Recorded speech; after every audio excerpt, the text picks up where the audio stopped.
Thank y'all for giving me the opportunity to speak to you this evening. I'm sorry I'm late. I had another obligation I had to attend as well. We just were fortunate enough to be finished early. Well, I'd like to introduce myself. I'm Scott Womack. I have been in Trinity pretty much all my life. Since '82, we moved here for the final time. I'm a graduate of Trinity High School. I've been here, been involved in local elections ever since George Bush ran in 1988. That was my first time I got to vote, and I can also say I've been an avid Republican ever since.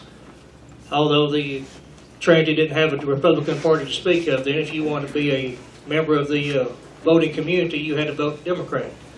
But that never changed the way I felt about the issues. We have a great opportunity here, being that Trinity has finally turned into a Republican county. We've always voted that way ever since I can remember, but we never have elected our local officials to be Republicans.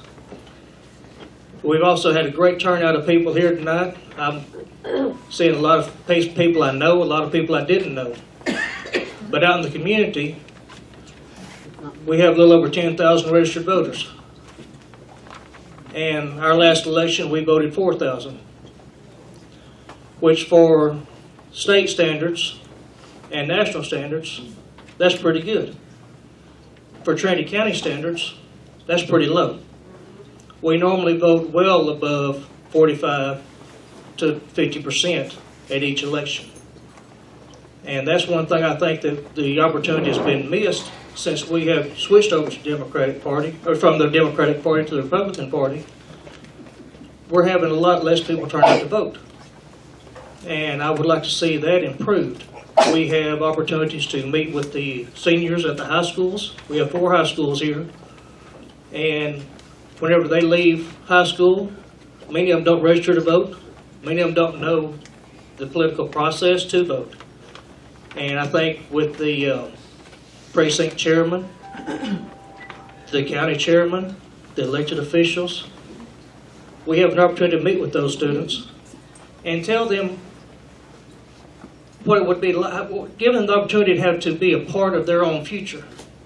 Because whether they understand it right now or not, every person we elect to office, from the city positions all the way up to the president, affects each and every one of us. And I don't want to see people vote for someone because they can give them the most stuff, or you get free this or free that. You know, teach people, get them involved so they can vote for what is best for themselves and this country, not what they get for free. And I think we've really missed that opportunity, and I think we have an opportunity now to really gain it. And that's what I wanted to see us change in the upcoming future, is to see the children and the minorities involved in the political process. I don't see any minorities in this room. Does that mean their vote doesn't count?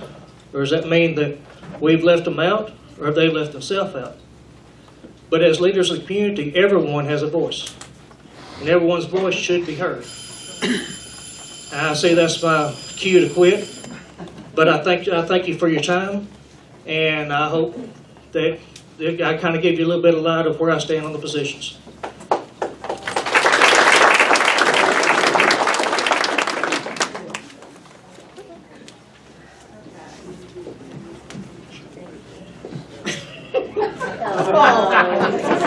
Okay.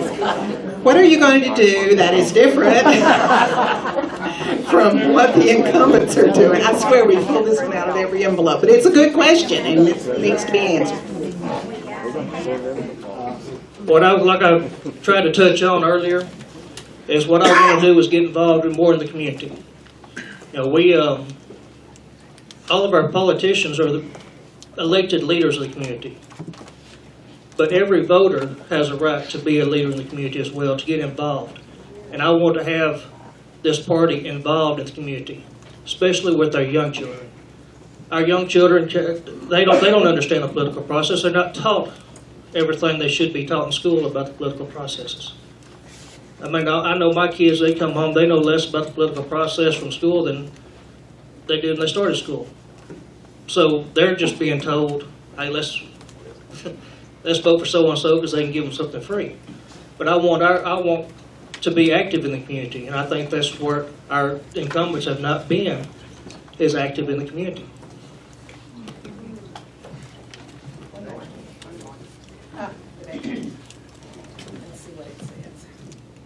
Okay, how will you continue to build the infrastructure of the Trinity County Republican Party in order to maintain the integrity and goals of the party?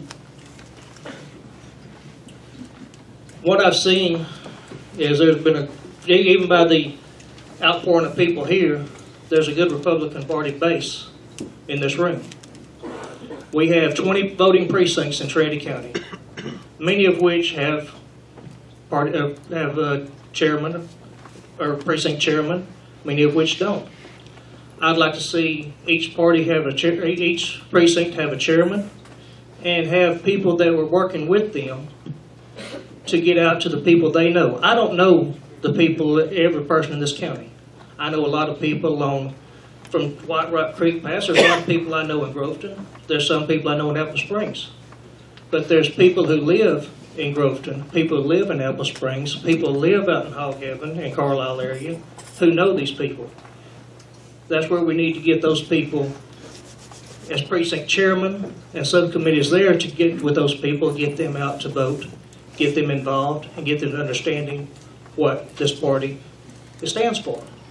You know, we're not just the rich white folks. I wish we were, because I could retire. But we're not. That's not what we are. And I think people are missing the point whenever they go to vote, when they decide Republican or Democrat. A lot of people don't know the issues they're facing each party, and I want to see that changed.